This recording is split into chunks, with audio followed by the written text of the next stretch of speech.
आज 2 हफ्ते की जो जंगबंदी थी वो उसकी तारीख खत्म हो गई थी।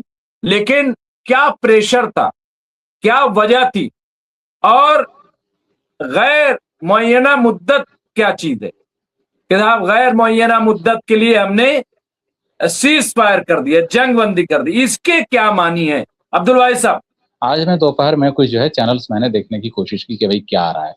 वहां मैंने देखा कि जैसा कि कुछ महीने पहले चलाया गया था, सदर मसूद पज़ेश्कियान, वजीर खारजा अब्बास इराक़ची, ईरानी पार्लियामेंट के स्पीकर मोहम्मद बाकर कालिबाफ, इन तीनों को IRGC ने हिरासत में ले लिया है कि जब न्यूक्लियर आर्सेनल का कोई भी अमेरिका का राष्ट्रपति या किसी भी मुल्क का राष्ट्रपति जब इस्तेमाल करता है तो उसका एक कोड होता है जिसके लिए उसको अपने डिफेंस या उससे पर्टिकुलर उससे इजाजत लेनी पड़ती है। हमें सिर्फ दिखाई देता है कि भाई सदर के पास, वजीर आजम के पास इम्यून पावर हैं, इतनी पावर नहीं होती कि उनको न्यूक्लियर वेपन का कोड शेयर किया जाए। हमारे नजरिए से एक चूक हुई है ईरान की। जब ईरान ने सीज फायर का अनाउंसमेंट किया था, उस दौरान अगर लेबनान पर अटैक हो रहे थे तो ईरान को खुल के ये बात बोलनी चाहिए थी। ये बात खुल के बोलनी चाहिए थी अमेरिका से कि सीज फायर में अगर लेबनान नहीं है तो फिर सीज फायर में इजराइल भी नहीं होगा।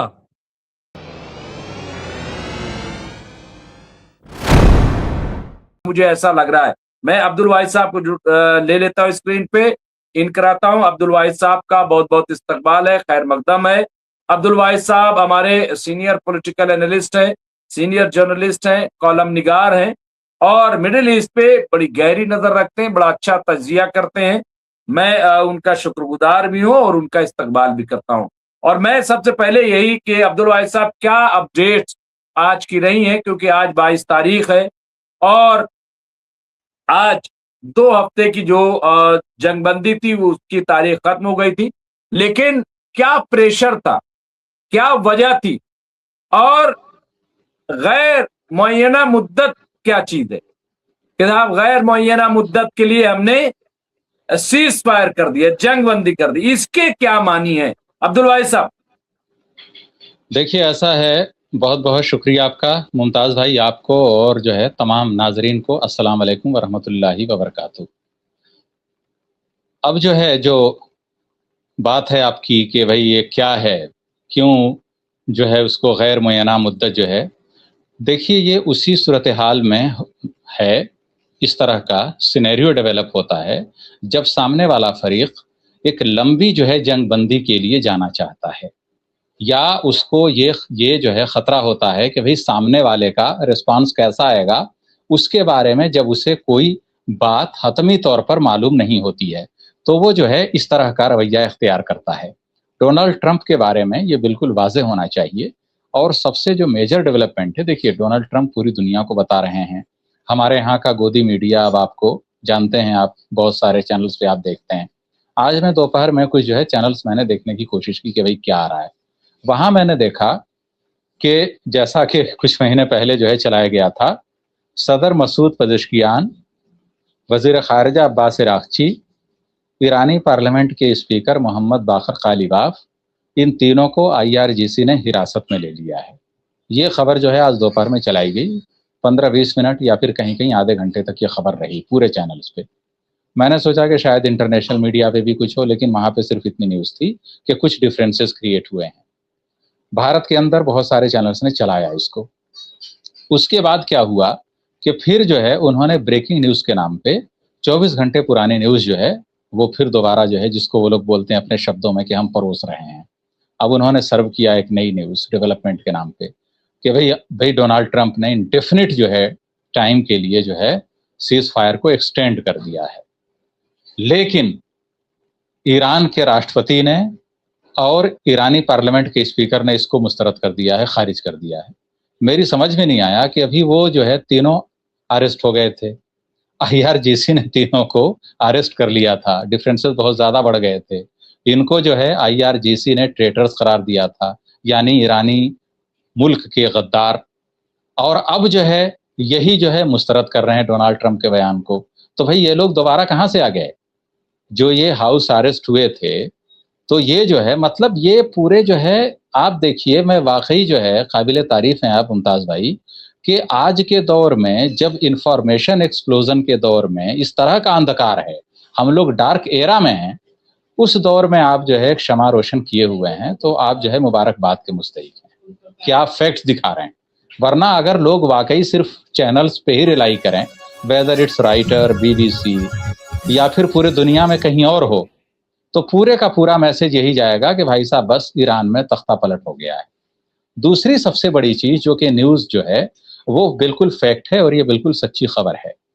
एंड्रयू जो है हग है, वो जो है जो न्यूक्लियर आर्सनल्स होते हैं उसकी जो है पेंटागन के अंदर, अमेरिका का जो सबसे बड़ा डिफेंस इदारा है उसके अंदर उसको वो देखता है। उसको जो है अमेरिका की गवर्नमेंट ने लंबी छुट्टी पर भेज दिया है।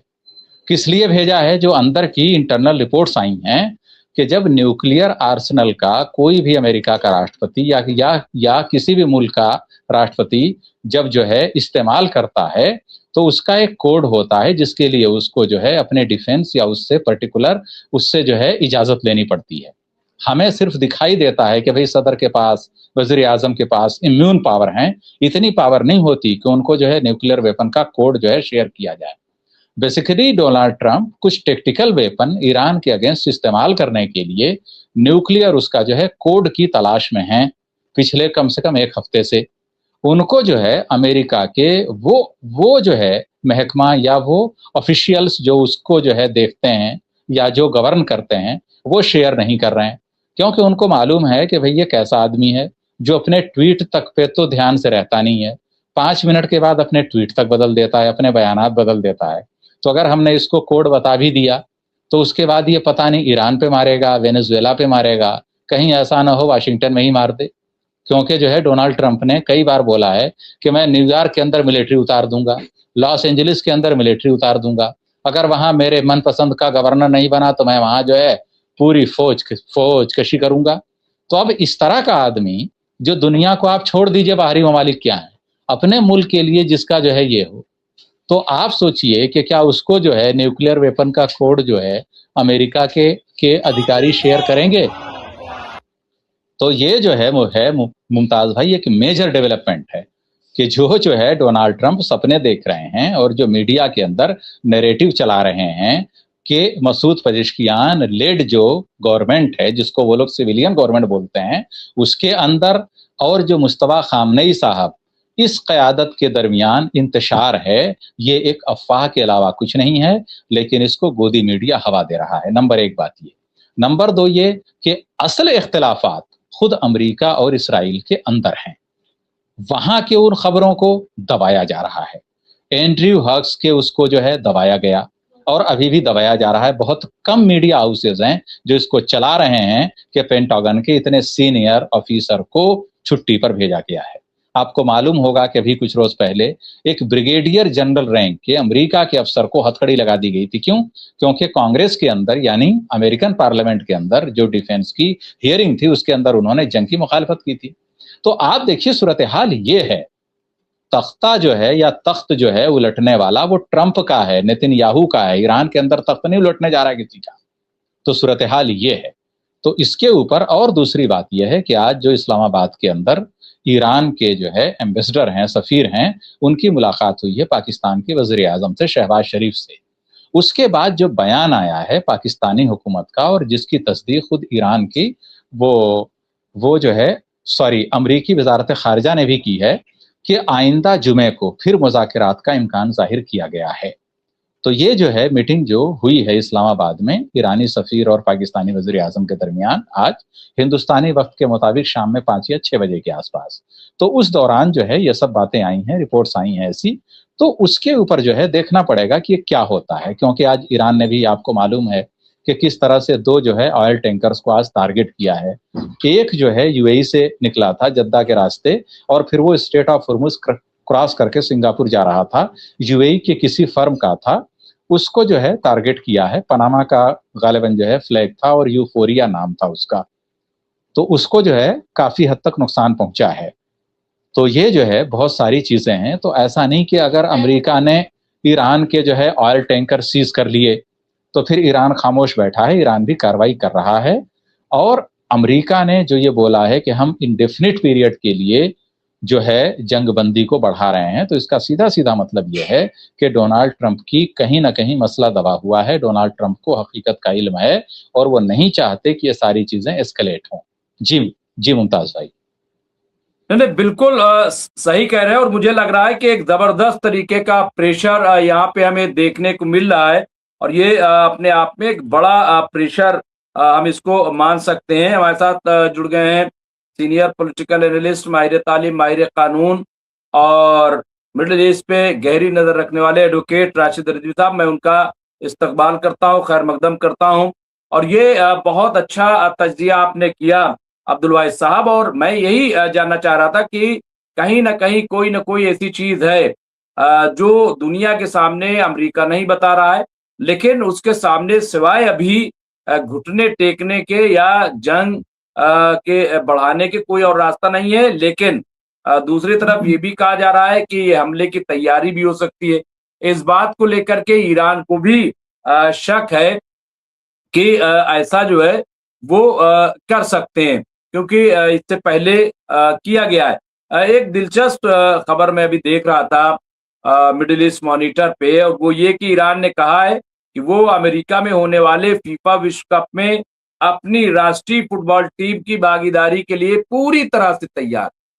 यानी आप ये देखिए, ये भी मैं देखिए इसको बज़ाहिर ये लगेगा कि ये तो खेल की खबर है, मामूली खबर है।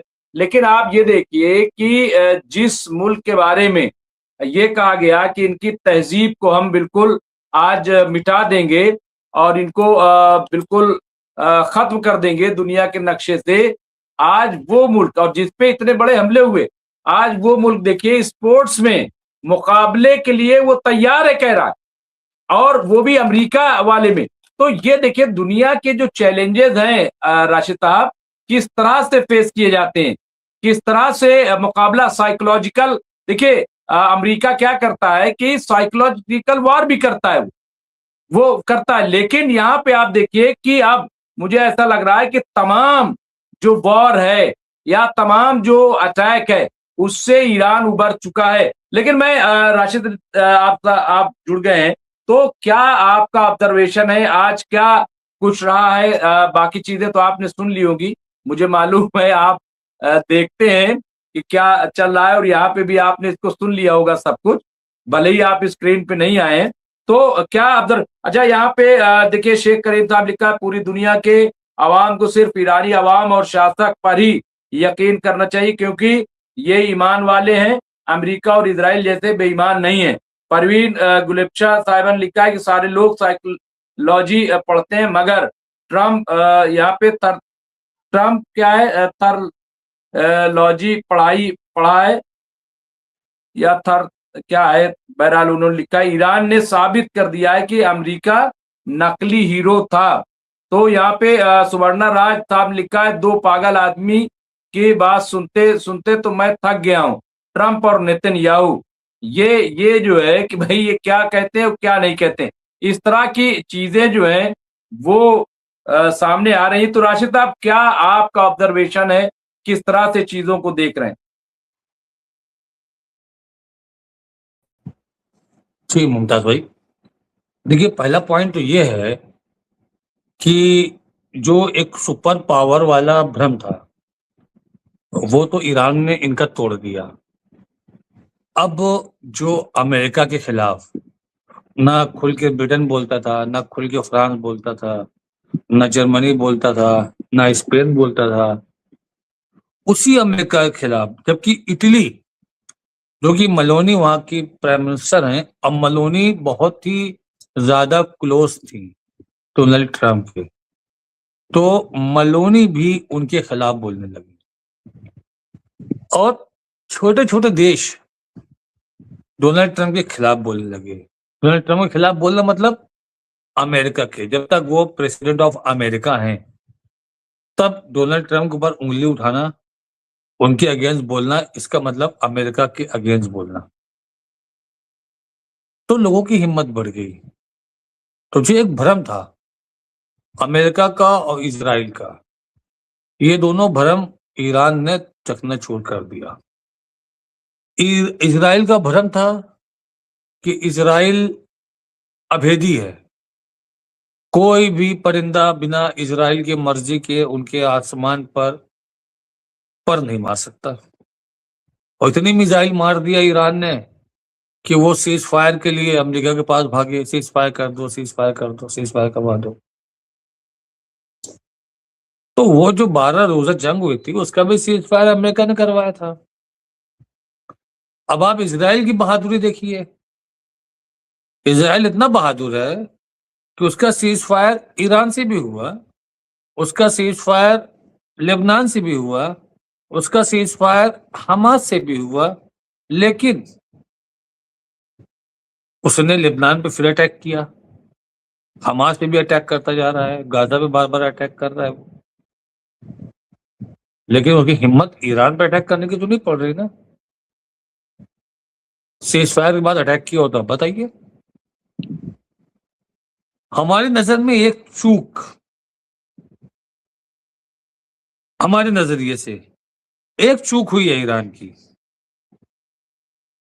जब ईरान ने सीज फायर का अनाउंसमेंट किया था,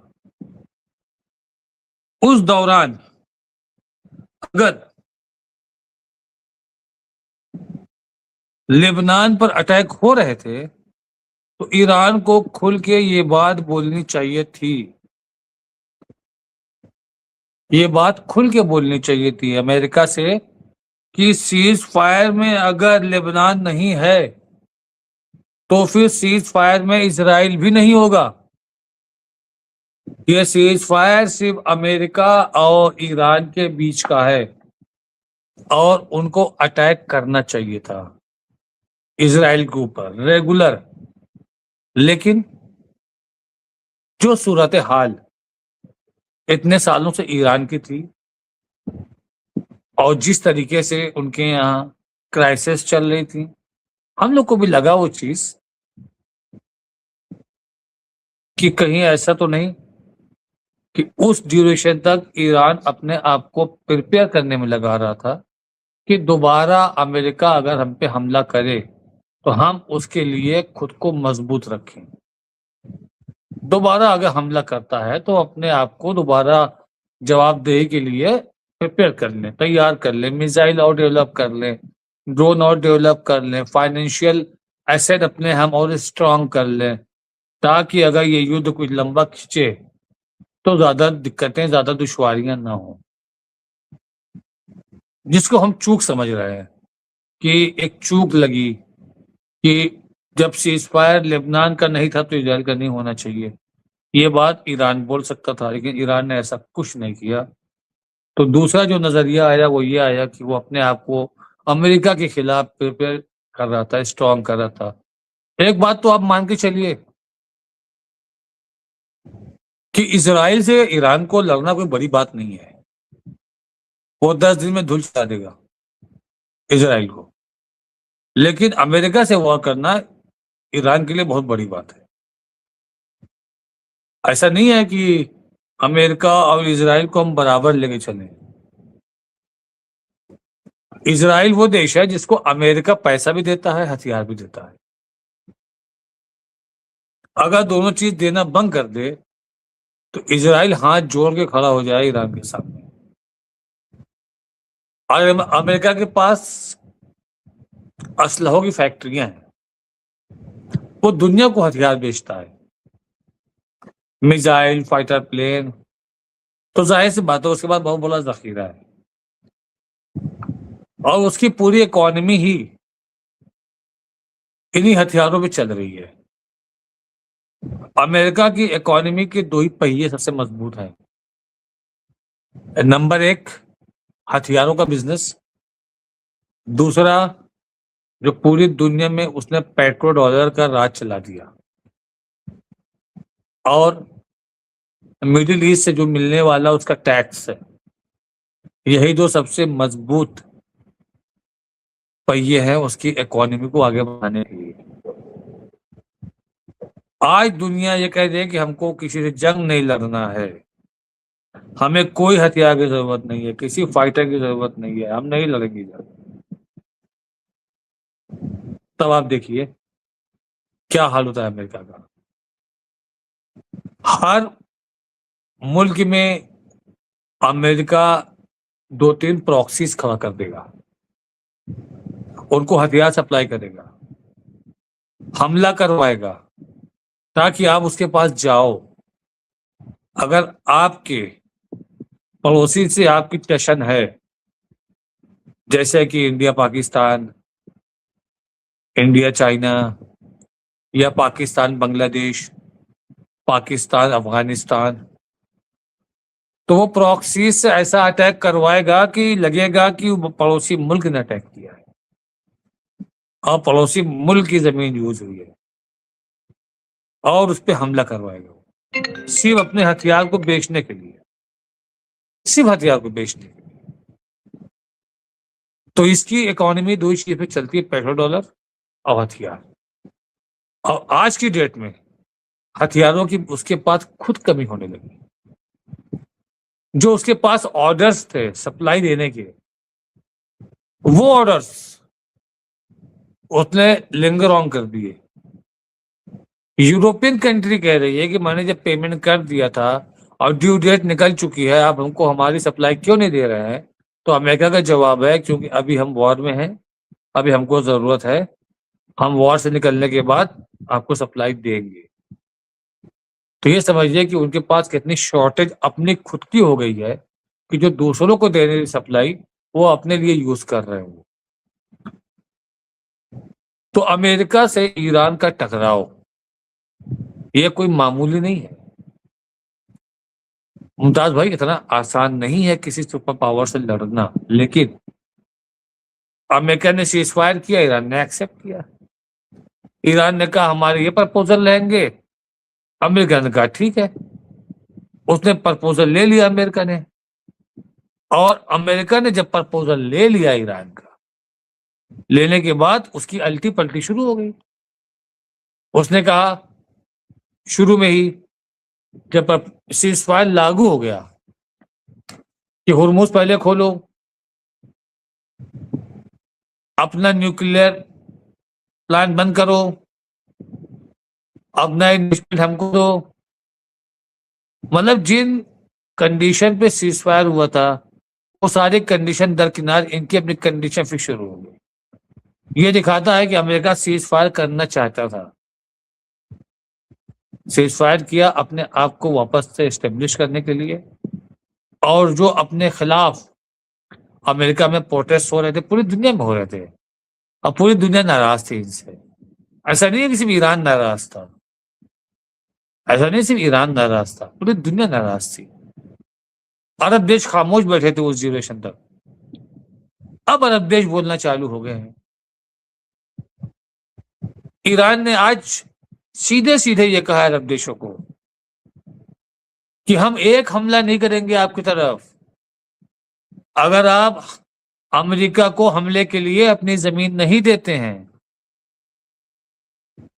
हम आपकी तरफ एक भी हमला नहीं करेंगे, लेकिन अगर आपने जमीन दिया अपने हमले के लिए, अपना एयर स्पेस दिया हमले के लिए, तब हम मजबूर हैं। तो एक डायरेक्ट चैलेंज दे दिया गया है, उनको अलर्ट मोड पर डाल दिया गया है। ऐसा नहीं है कि अरब देश जो है आज अमेरिका को बोल रहे हैं कि भाई अपना हटाओ यहाँ से, और आप जो है, हमको तो ये भ्रम था कि आप हमारी हिफाजत के लिए है, हकीकत में तो हम आपकी हिफाजत कर रहे थे। हकीकत में ये इनकी हिफाजत नहीं कर रहे थे अमेरिका की, हकीकत में ये सब इजराइल की हिफाजत कर रहे थे। अमेरिका इनडायरेक्टली इजराइल की हिफाजत करवा रहा था, दिखावे में था कि अमेरिका की हिफाजत हो रही है, वरना 12 रोजा जंग में ईरान से जब एक मिसाइल चलता था, यूएई से फौरन अलर्ट पहुंच जाता था विद इन 40 सेकेंड। मतलब जब तक वो मिसाइल यूएई की रेंज में भी नहीं पहुंच पाता था। इजराइल को अलर्ट मिल जाता था, इजराइल अपने आयरन डोम एक्टिवेट कर देता था, इजराइल के अपने डिफेंसिव सिस्टम एक्टिवेट हो जाते थे, कतर के भी एक्टिवेट हो जाते थे, सऊदी अरेबिया के भी एक्टिवेट हो जाते थे, कुवैत भी अपना एक्टिवेट कर देता था, बहरीन से भी एक्टिवेट हो जाते थे। ये कौन एक्टिवेट करता था? जितने भी अमेरिकन बेसेस थे वहां पर ये एयर डिफेंस सिस्टम एक्टिवेट हो जाते थे कि जो इजराइल की तरफ मिसाइल ईरान मार रहा है उसको यहां पे रोको। तो जो पहला मरहला होता था वो यूएई, कतर, कुवैत, बहरीन से होता था। ये चारों रोकते थे। वहां से क्रॉस किया तो सऊदी अरबिया ने रोकना शुरू किया, सऊदी अरबिया से क्रॉस हुआ तो जॉर्डन ने रोकना शुरू किया, जॉर्डन अगर पार हुआ तब जा करके कहीं पर इजराइल के आयरन डोम या इजराइल के डिफेंसिव सिस्टम, जिनको आप थार्ड भी कह सकते हो, जो दिया गया उनको, जो आयरन बीम कहा गया, जिसको हमने पहले ही दिन कह दिया था कि ये 2 दिन में गायब हो जाएगा, और हमको नहीं लगता है कि पूरे 40 रोजा जंग में कहीं आयरन बीम का नाम आया हो। तो वो सब आकर के उसको मुमताज भाई रोकते थे। जो बच जाता था वो इजराइल में गिरता था, जो बच जाता था। इसीलिए जरूरी था अमेरिका का इन कंट्रीज के एयरबेसों पर अटैक करना। तो मुमताज भाई, अमेरिका की आज की स्ट्रेटेजी यही है कि किसी तरीके से इस जंग से खुद को निकालो और इजराइल को लेकर के आओ। हमने आपसे कल बताया था कि ये 60 दिन एक प्रेसिडेंट को पावर है, बिना कांग्रेस, अमेरिकन कांग्रेस की परमिशन के वो वॉर कर सकते हैं। अगर उनके नेशनल लेवल पर कोई खतरा है तो वो 30 दिन प्लस हो जाता है। उसी ड्यूरेशन में आपको अमेरिकन कांग्रेस से परमिशन लेना जरूरी है इस जंग को लंबा करने के लिए, जैसे कि इन्होंने इराक वॉर में लिया था। आज की डेट में इनका 40, 10, 50, 4, 54 दिन हो गया है। 6 दिन बचे थे। अब 6 दिन में ये या तो लड़ लें या अपने आप को विड्रॉ कर लें। तो इन्होंने अपने आप को विड्रॉ कर लिया। जो इन्होंने नेवल घेरा हुआ है, 2-3 दिन में आप देखिएगा वो घेराबंदी भी इनकी खत्म होगी, धीरे धीरे ये पीछे जाएंगे। क्यों मुमताज भाई?